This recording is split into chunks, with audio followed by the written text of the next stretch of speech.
Friends, tonight New Zealand makes history. For the first time in 40 years, an Indian Prime Minister stands on New Zealand soil. 40 years. That is far too long between visits from family.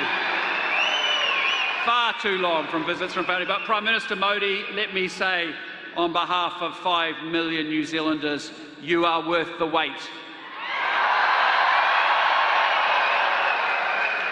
And take a look around tonight, because there are 10,000 plus people here. And I have to say, from all over New Zealand, and this is one of New Zealand's top venues, and it has seen some of the world's biggest stars, but I have never felt an atmosphere like this in this auditorium.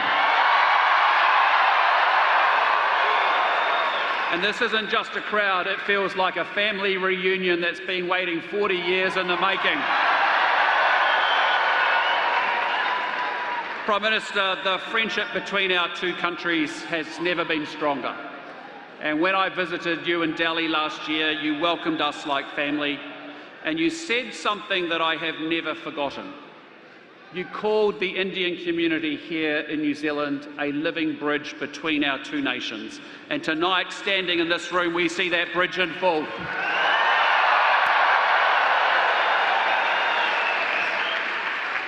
Prime Minister, I first experienced your country long before I entered politics. And I was in my mid-20s as a young executive with Unilever Hindustan Lever, and that was when I first visited India. And I still remember it vividly, because in those days I observed workers being paid at the end of each day, often with a handful of coins, because a day's wage was counted in coins. And that was the India I first met. Full of energy, full of talent, full of potential, but a low-income country. But gee, look at India today, because I have been back many times since. And every single time I go, I am struck all over again by the remarkable energy, the dynamism and the innovation of the Indian people. But I want to say it is the transformation that Prime Minister Modi has led that takes my breath away. India now has one of the largest middle classes in the world, with 445 million people and still growing. And with those higher incomes, families can enjoy better food, take holidays, send their children to study, and save for retirement. That is not a small thing. That is one of the greatest advances in human dignity the world has ever seen. And Prime Minister Modi, it has happened under your leadership.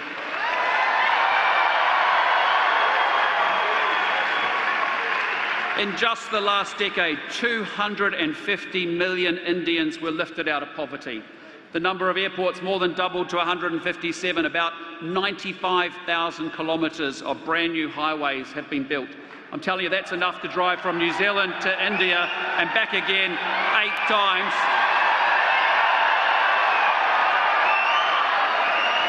And India has landed a spacecraft on the moon's South Pole, the first nation on Earth to do that.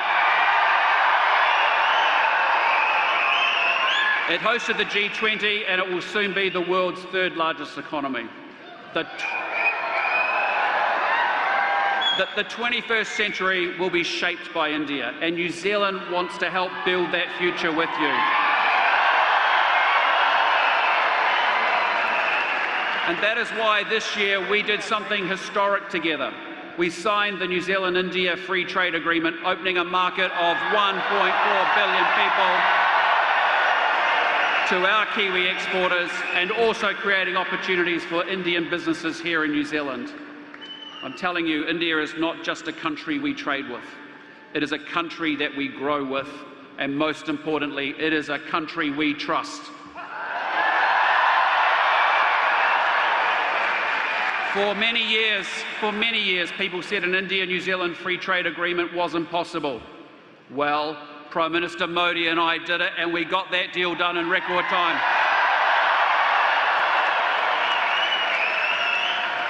And our FTA will raise the living standards of our people in India and in New Zealand.